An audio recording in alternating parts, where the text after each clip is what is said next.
The Lord be with you. And with your spirit. A reading from the Holy Gospel according to Luke. Glory to you, O Lord.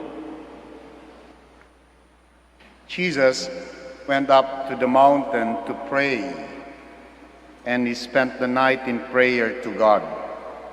When day came, he called his disciples to himself, and from them chose 12, whom he also named apostles.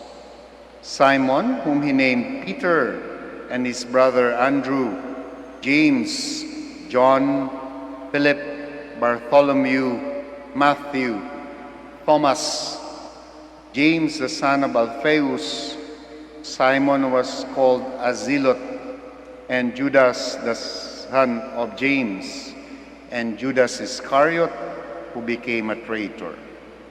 Dear friends, the Gospel of the Lord. Praise you, Lord Jesus Christ. Please be seated. Hindi lahat ay may kakayahan and lucky enough to be a rock star or a celebrity. Hindi lahat ay merong ganoong kakayahan at buenas na malagay sa ganoong posisyon. Hindi lahat ay sa isang orchestra, for example, hindi lahat ay merong role na first fiddle. O kaya yung tumutugtog ng violin, grupo-grupo din pala yan.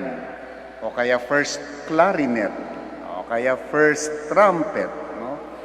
I remember that very much because all throughout of my high school life, tumutugtog po ako sa isang banda nung aking school. Hindi ako makaangat-angat sa first clarinet. Lagi na lang second clarinet. Siguro sinanggap ko na sa buhay ko na you're not good enough to be there. But I played my part, no? I played my part. At nakatapos din ang high school. And then I realized that in an orchestra, we all have to play our part, no? Some silently, some like a rock star, some will always be there in the conversation, not only in orchestra, but in many elements and in many fields sa buhay natin, sa education, sa preaching, sa trabaho ninyo, lahat, sa mga kongregasyon, sa mga orders, sa political life. Hindi lahat ay tinawag na maging rockstar o celebrity.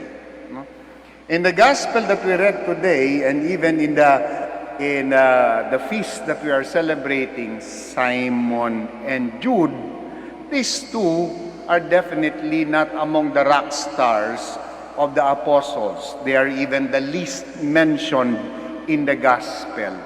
Bibihira. They're very silent about what they were doing, about what they were about, and how they preach, and then what they do as an apostle of Jesus. They are the least mentioned in the gospel. But I'm very sure of this. They just went through with their calling, doing their best. They went through with their day-to-day life, with their day-to-day calling as an apostle. I might be the second and third fiddle of the apostles, but nonetheless, I am an apostle. This must have been at the back of their lives. And therefore, they went on with their lives preaching, converting, making known the word of the Lord. Just like most of us. Sa oras na ito, yung mga wala dito sa simbahan na ito ay malamang sa hindi, ay nagluluto ng agahan. Naghahanda sa pagpasok sa trabaho. Yung iba nakapila na at nag-aantay na ng masasakyan sapagkat kakaunti pa yung mga masasakyan papasok ng trabaho.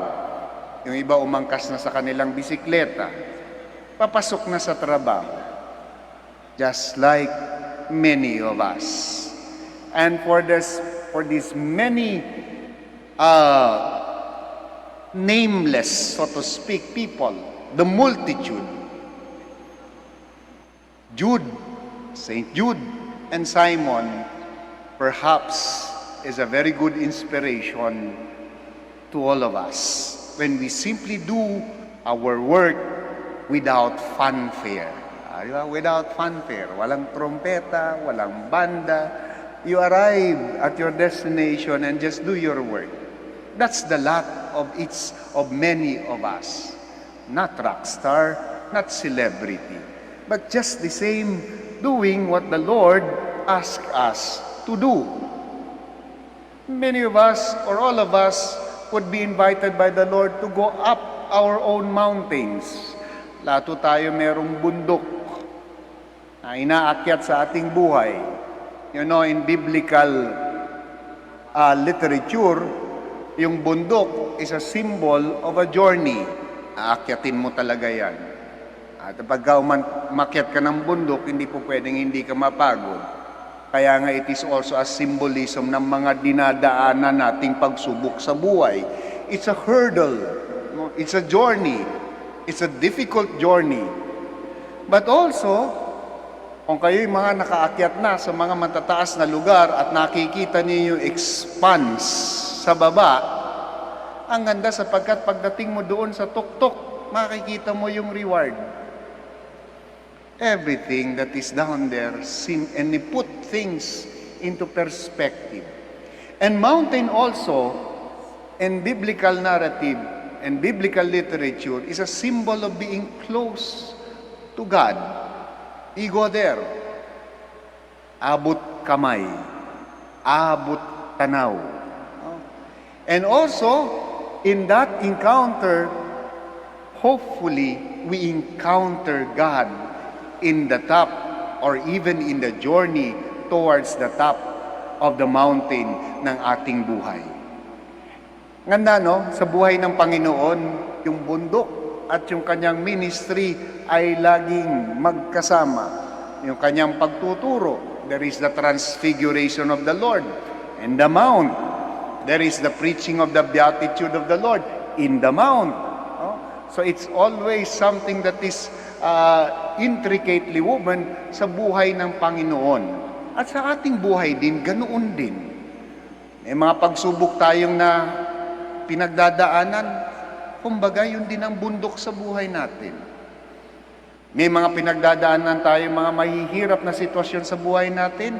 Do not forget that in those difficult moments are also the opportunity to encounter God. Because the Lord retreated to the mountain to pray, to encounter the Father. And hopefully, it will be the same with us when we are going through difficult moments or happy moments or anything in particular sa buhay natin. Always important to retreat, to thank, to ask for more grace. In other words, to encounter God. We have a very beautiful retreat house in Subu, Batangas. And often when I give retreat, I would always begin with a gospel reading. Come out to an out-to-the-way place and rest for a while. The mountain is not always something that is arduous or difficult sa buhay natin. Sometimes it's also an invitation to rest for a while. Pagod na tayo dito sa pandemya, ano?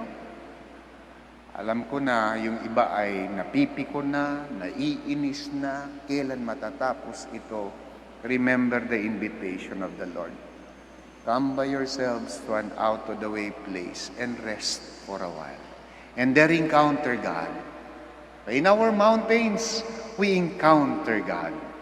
But just the same, itong dalawang apostoles na ito, si Simon at saka si Jude, ay pareho rin yung natanggap na commission sa kanila.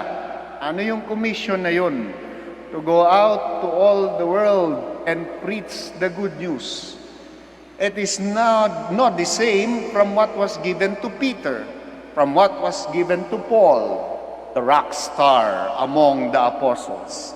It's the same commission to ensure that the word is preached to all, to everyone, and no one should be left behind. And my dear friends, kalalabas pa lang po ng isang encyclical ng ating Santo Papa, si Pope Francis. At ang pangalan po ng encyclical ay Fratelli Tutti. No? Parang candy, Fratelli Tutti. No?